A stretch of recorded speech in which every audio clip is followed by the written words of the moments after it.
Good evening, we're continuing our lecture series on the Chatzar Yosef. This is part 3 of this section, anyone who's interested in the book, please give me an email at my name, yosefzayrov@gmail.com. We've been sending a lot, people are giving amazing reviews, thank God. It's like we said, it's a very unique book. For this nice version, you need to email me and I can ship it out almost to anywhere in the world. Let's continue. Let's just read the Gemara quickly again. We are discussing, we're on page 99 in the book here. We're discussing Rabban Yochanan ben Zakkai. His body was snuck out of the siege to Yerushalayim, where everyone inside are starving and suffering for 3 years already, being sieged by the Romans. And Rabban Yochanan ben Zakkai comes to speak to Vespasian. Vespasian was the general, the Roman army general, who was in charge of the siege against the Jews at the time. Let's read the story quickly, 99, and then we're going to jump straight into where we left off, which is the Chatzar Yosef in 103. Says the Gemara in English, when Rabban Yochanan ben Zakkai reached the Roman camp, he said, "Peace be upon you, king, peace be upon you, king." Vespasian said to him, "You are liable for 2 death penalties. One, because I am not a king, and yet you call me king. And furthermore, if I am really a king, why didn't you come to me until now? Why did you wait so long to come speak to me?" Rabban Yochanan ben Zakkai said to him, "As for that which you said, that I am not a king, in truth you are a king. Since if you are not a king, Yerushalayim would never be handed over into your hands." How do I know that? As it is written in the verse in Yeshaya and Isaiah, it says, "And Lebanon," which means the temple, "will fall by an Adir." Adir means a mighty one. And he explains over here that mighty one, Adir, really means a king. As it says in another verse, in Jeremiah 30:21, it says, "And his mighty one, Adir, shall be from his midst." And over there the context is a king, so therefore it must be talking about a king. Because if you look at note number 1 on the bottom, we explain the whole verse. It says, "And his Adir, mighty one, shall be from his midst, and his ruler will emerge from within him. And I will begin to close, and I will bring him close, and then he will be able to approach me," etc., etc. Bottom line over there, the word ruler is the context, which means a mighty one means a ruler, which means a king. And the previous verse said that a mighty one will take Yerushalayim, so it means a king. So therefore, that's how he made the connection that Vespasian, you are definitely a king. And Lebanon only means to the temple, as we explained before. The term Lebanon, it means the temple, as it is stated in Devarim, the good mountain in the Lebanon, which is the term that Moshe Rabbeinu used to speak about the temple, the place of the temple. And as for that which is written, as for that which you said, the second thing that you said to me, that if I'm not a king, why did you wait so long to come to me? The Baryonim, which means the Zealots, the gangster group that are running everything inside Yerushalayim, they are amongst us, and they do not let us leave. They didn't allow us to leave. Vespasian said back to him, "If there is a barrel," this is the main part of this section. He gives him a weird, hard to understand parable, an example. He says, "If there's a barrel of honey, and a drakon, which means a serpent or a snake, is wrapped around it, wouldn't they break the barrel b'shvila darakon, which means on account of the darakon? Wouldn't they break the barrel on account of the darakon?" He gave him an example. So then, Rabban Yochanan ben Zakkai, to this, he was silent. Didn't answer. Rav Yosef and some say Rabbi Akiva, these are later rabbis who are speaking about the story in the yeshiva and recording the actual Gemara.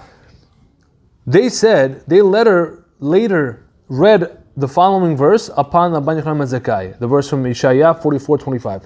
He said, like in English, it says, "Turns wise men backward and stultifies their knowledge," which means they're implying that at that moment, Rabban Yochanan ben Zakkai, his knowledge was interfered with, was turned backward, so he couldn't answer. Then the Gemara says further, he should have said in response to him the following. So the Gemara suggests what Rabban Yochanan ben Zakkai should have responded back to Vespasian. What should he have said? The following: "In such a case, we take tzavta, which means a tongs, and remove the drakon carefully, kill it, and then leave the barrel intact."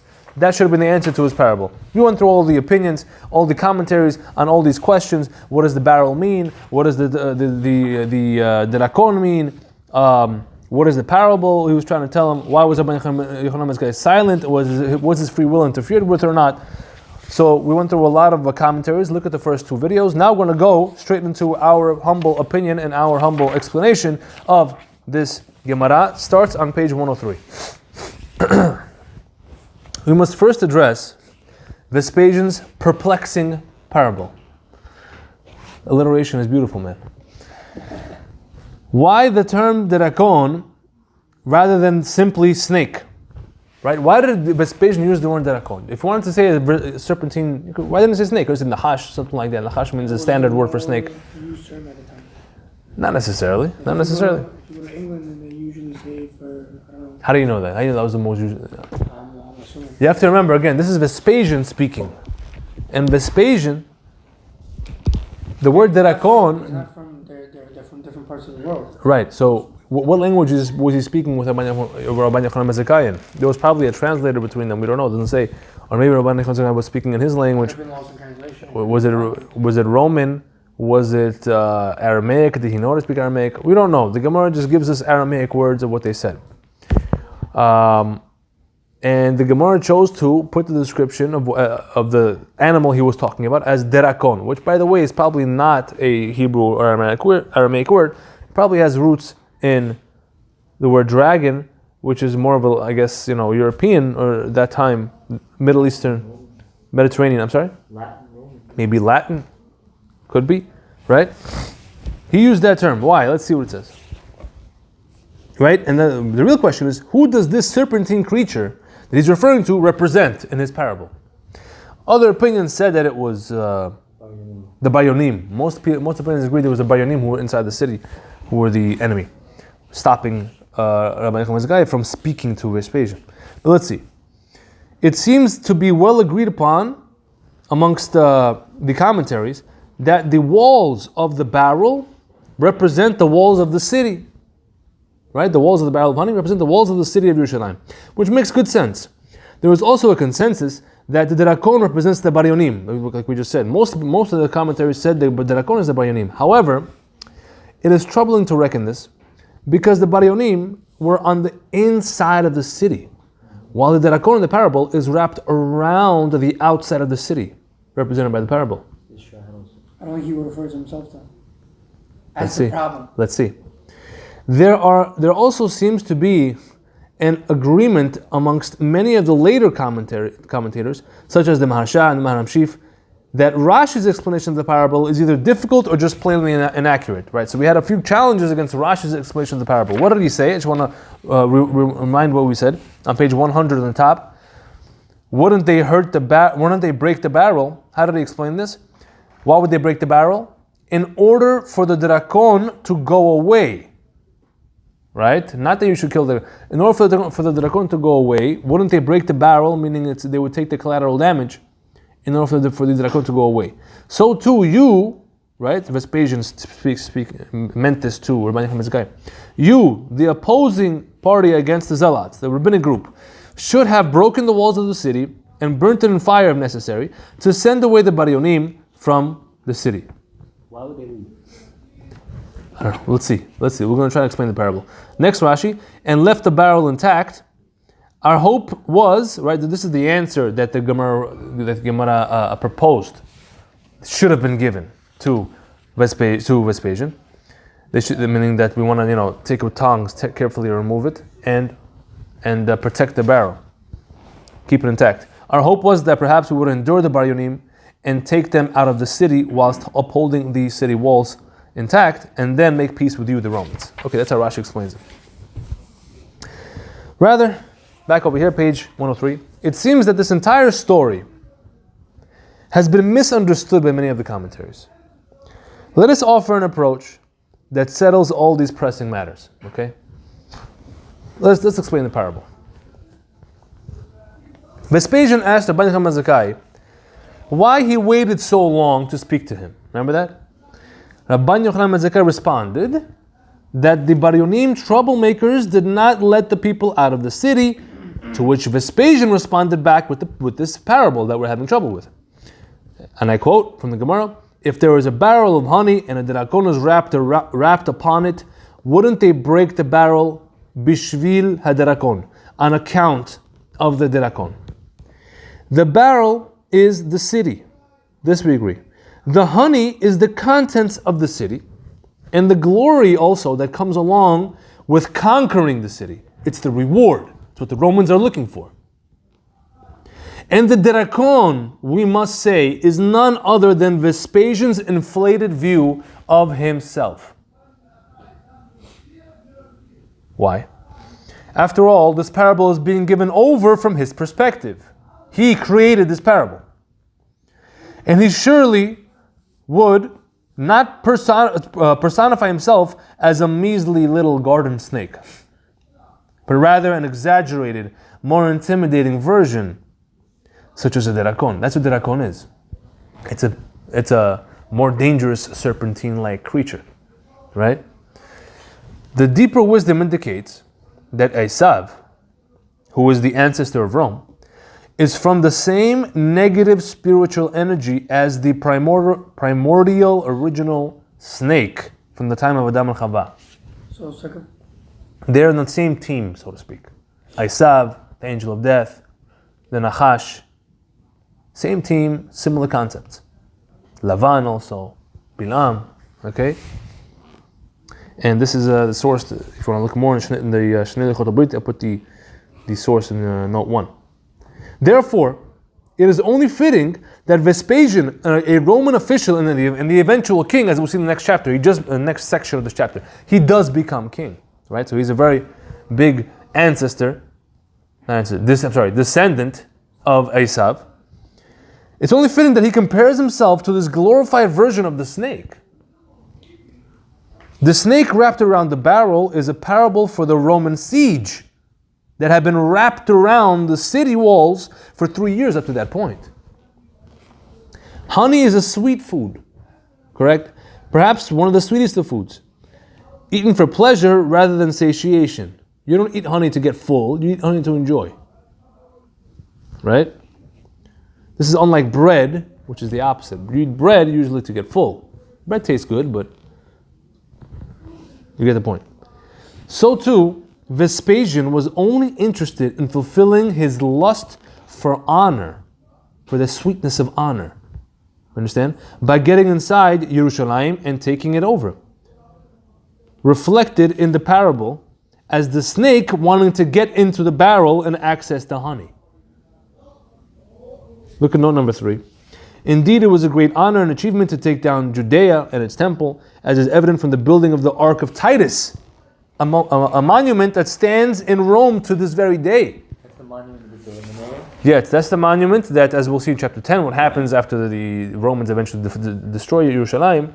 They looted the temple, took out all the valuables, and they made this monumental ark that still stands in Rome today, of the Roman soldiers carrying out the menorah and other things as well. It's all carved in there. It's amazing. There's a lot of replicas around the world of that monument. A lot of, Oh yeah? I think so, yeah. I'm not surprised. But yeah, this from this time period. So you see, there was a great honor, a great glory in, it's like a trophy in destroying this. So that's what Vespasian and the Romans were looking for to access this honey, so to speak, inside the barrel. Okay, let's go further. The last 2 words of Vespasian's parable, what was the words that he said? Basically just telling him to give in. Let's see, we have to explain the last part. The last 2 words was Bishvil Haderakon, meaning wouldn't they break the barrel? Bishvil Haderakon, that's the Hebrew. The word Bishvil can mean a few things. It can mean for, on account of, for the purpose of, due to. Those are all synonyms. Those are all Yeah, but they can mean different things with slight different nuances in the context. So how are we going to explain it here? We're saying it should not be interpreted as on account of the Derakon. So therefore, it wasn't saying shouldn't they break the barrel on account of the Derakon, since the Derakon is there, shouldn't you break it? No, but rather for the Derakon. Which means Vespasian is suggesting that what one should do in such a situation is open the barrel for the Derakon, giving access to the honey so it could have its fill of the honey and then go away. So it could get its target. Again, it's like you can't eat all the honey. It's a huge barrel. Taste a little bit of honey and go. And that's what Rashi said, just as Rashi explained. He said, wouldn't you break the barrel for the purpose of the Derakon? Right, so he'll just come, he'll have his taste, and he'll... And go, exactly. And that's what Rashi was saying. Yes. But isn't there a little difference here? We're saying break it, because breaking means it's broken and you can't put it back together, or just open it and then close it. Right. So I was thinking about that as well. I didn't write it here. It's a good question. So I'll just repeat the question for if they didn't hear. Mr. Danny here is suggesting, if that's the case, why would he use the word break the barrel? Break the barrel sounds like you want to shatter it and destroy it. Wouldn't a better word would have been just to open the barrel and then close it? So I think I addressed that, but I have a different way. No, I don't think I addressed. So with one way you can answer that is very simple. The way their barrels were made was that once it was sealed, the only way to open it is to break it. There wasn't like a lid like we have today that opens and closes. So the word break could mean, more specifically to the barrel, just open it up, give access, make a little hole. Yeah. Okay. Let's go further to explain this. Vespasian never meant, according to this, what we're saying is, Vespasian never meant that one should strike at the barrel even until it breaks in an attempt to kill the Derakon. Since he is the Derakon. He's not saying kill me, right? Why would he mean to have himself killed? This is why Rashi does not say that the purpose is to kill the Derakon when he explains the parable. Rather, he writes that it is to have it go on its way. Honey isn't, so we explained that. Honey is not what a snake normally eats, though, however. We have to address that. Snakes don't really eat honey. But again, this is a parable, so you could force it in. Nevertheless, you could say another way. They are purely carnivorous creatures. Snakes eat, mice, birds, hamsters, whatever they can find. The point Vespasian was trying to make, however, is that one should allow the snake access to the honey, showing the snake that the barrel does not contain what it really wants, something like mice that may snoop around in the honey. A little bit of a force there. So that the snake can go on its way, never to return. Right? Note number 4. This is better than trying to kill the snake, since it's easier and less messy if you just give a little opening and let the snake see that, what he wants, whether it is there or not. Since if one tried to kill it instead by a way of swatting at the snake, the barrel could break completely and go to waste completely, with much more collateral damage. In the same light, Vespasian's message to Rabban Yochanan ben Zakkai was, you should have organized the way. Right, what was he trying to translate to him? You should have organized the way to open the gates from the inside, quote unquote, break the barrel, allowing us in. This way we would have had our way with the Baryonim, and then negotiated terms with the remaining population who are not part of their political agenda, in other words, you and everyone else, and then we would have gone on our way. I'm just curious, what happened after they got in? Again, that doesn't seem like that's what happened. Oh yeah, you'll see it in chapter 10. Yeah. No, but again, because the Jews never let up. They were pests to them. The guerrilla warfare. They used everything they had to fight. I told you they would burn oil. I don't think it would have been. I think he's just trying to pull a psychological. Of course, this whole thing is a negotiation of a theoretic, of a hypothetical something. It's all a negotiation. None of this actually happened. But we're just analyzing the chess match, the verbal chess match that's happening. That's all we're doing, and what we can learn from it. I'm pretty sure you can. It's not a. You could assume you don't need a. It's not a far reach to assume that he would tell them, listen, give up, because he's wasting his resources, his time. It's not a far reach to. Not in this parable. In general, he would want them to give up. Of course, yeah. It's not a far reach. It makes sense. That. So it's not really a parable. So it's not that far a reach to say that. What do you mean? But our point here is not saying what's a reach or not. Our point here is we're trying to understand the words of the parable. All the other commentaries explained it differently. That was troubling to me. That didn't fit. When I explain it this way, it makes a lot more sense to me personally, and maybe to you as well. If not, please feel free to write a commentary on me and destroy me. I have no problem. All in good fun in learning Torah. But the point is that I think if you explain it this way, the parable makes more sense. And we're going to explain it more. Watch. So, to this whole thing, Rabban Yochanan ben Zakkai did not respond, as we know in the Gemara. He kept quiet. Good. So that was our explanation of the parable. Vespasian himself is the Derakon. He meant to them that you should have opened the barrel, meaning you should have opened the walls from the inside, allowed me to get what I want, which is the victory. I would have destroyed the problem of the Baryonim, and I would have negotiated with you, and you guys would have been, have your salvation or whatever it is, and we would be the rulers of the city. That was what he was trying to convey. Now, the next part of this whole thing that we have to analyze, we only have a few minutes left, unfortunately, but hopefully we'll get through one more paragraph. We have to understand, what does it mean that Rabbi Yochanan ben Zakkai was silent, he didn't answer. There's so much to be unpacked in that one detail. Let's see over here. Page 104.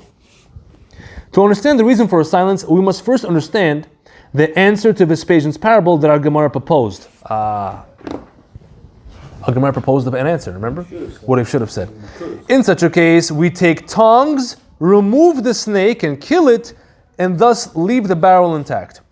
According to how we have explained the parable, this means that we should have used tongs to remove the Romans, because the Draconas are Romans, and kill them, thereby saving the city.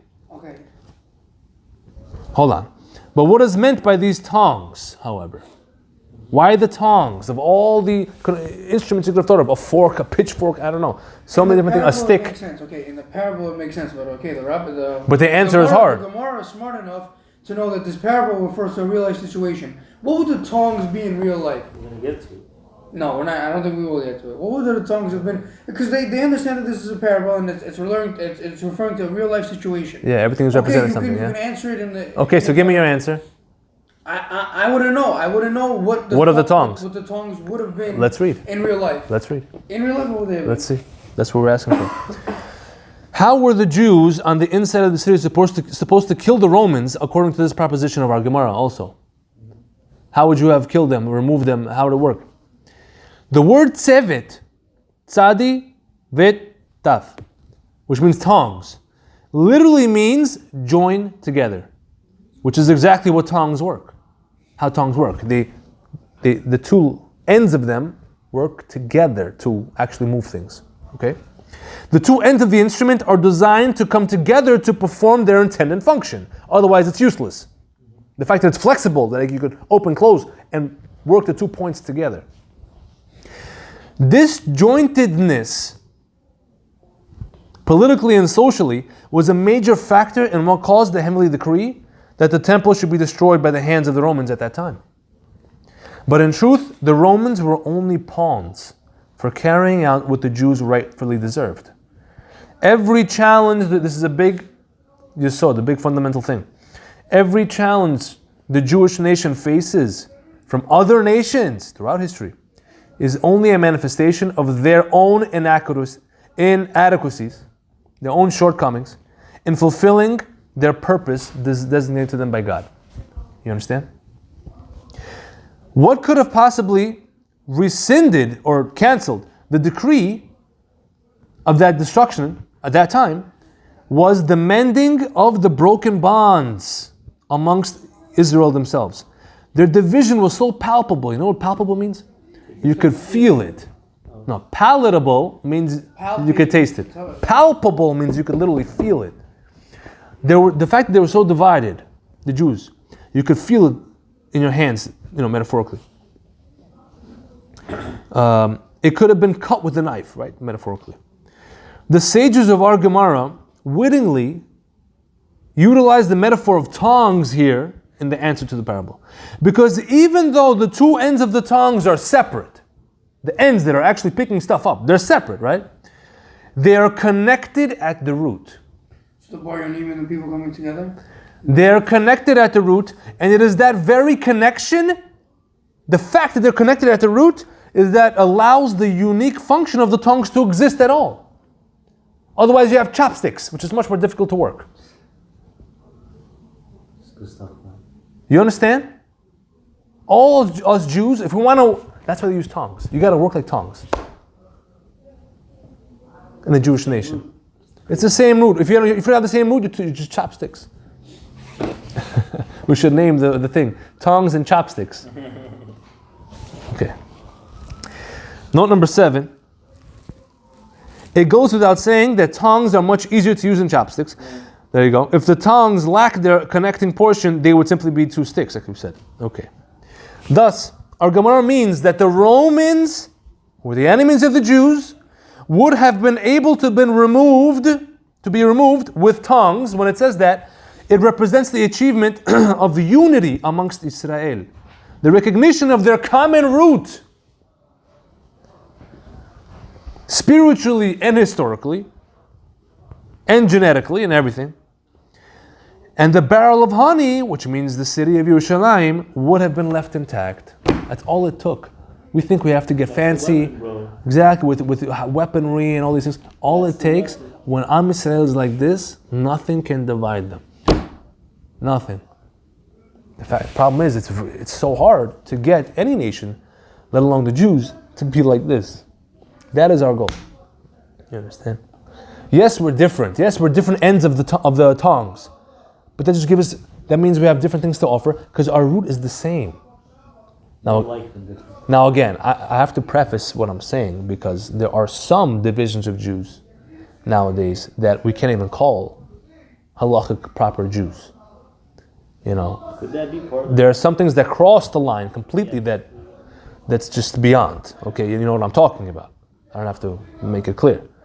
I'm talking about Orthodox, good, God-fearing, Masorah Jews. Masorah means we have the tradition from Moshe Rabbeinu until today, and we accept the oral Torah fully. Fully. Those are the Jews I'm talking about. Other Jews who call themselves Jews are not doing that. It's a different conversation for a different day. Yeah. Well, we should have that conversation, because should we be the ones to bring them back? Is it your responsibility to bring them back? See, the problem is you don't know who them are, because they allow intermarriage, they allow gay marriage, they allow marriage to dogs. I don't know what they allow. So it's already 1 or 2 generations like that. So even though they think they're Jews, they could not even be Jews b'chlal. So if they're not a Jew, you have no obligation to bring them back to anything. But if he's a fully genealogical Jew, sure, yeah, your obligation is to him to do your best. It's a tough thing. It's a difficult situation. Do the best we can. Tak. Note 8. Let's read note 8, and then I think we'll call that a day. It says note 8 over here. This is illustrated even more intently by the fact that the 2 leaders of the most opposed groups, which is Rabbi Yochanan Zakkai, who was the leader of the Perushim, which is the Orthodox Judaism today, and then Abba Sikra, which was his nephew, which was the leader of the Bar Yonim, right? They came together and made a plot at the very beginning of this chapter 9. They were blood relatives, right? As we saw in section 1. So they were at the same root, and they tried to work together, and guess what? When they did, we'll see that they actually got something done. We'll see in the next section, they actually got something done. They saved Torah together. By getting Rabbi Yochanan Zakkai out of the city that way, and having him speak to Vespasian, Torah was saved, as we'll see in the next section of this chapter. So they worked as tongs, and they achieved. Moral of the story, when you're making shashlik, don't forget to use tongs. Baruch Adonai Le'olam, Amen ve'amen.